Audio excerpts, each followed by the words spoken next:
ओम नमो अथर्ववेदाय श्रीगुरुभ्यो नमः। हरिः ओम। शन्नो देवीरभिष्टाय आपो भवन्तु पीतये संयोरभिश्रावन्तु नः।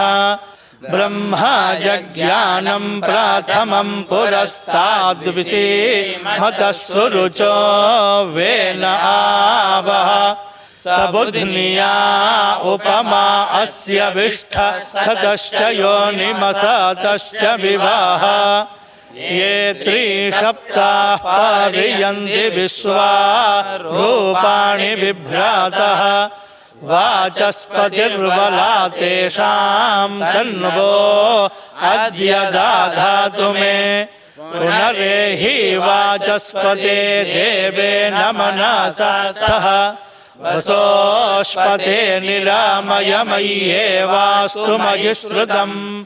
इहैवाभिवितानोभे आत्मी इव ज्यया वाचस्पतिर्नियच्छतु मय्येवास्तु मयि श्रुतम्। उपाहूतो वाचस्पतिरुपास्मान् वाचस्पतिर्भयताम्। संश्रुतेनागमे महिमा श्रुतेन विराधिषि।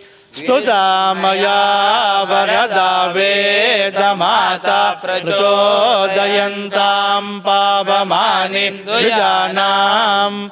आयुः प्राणं प्रजां पशुं कीर्तिं रवीणं ब्रह्मवर्चसं। मह्यं दत्त्वा व्राजत ब्रह्मलोकम्। हरिः ओम्।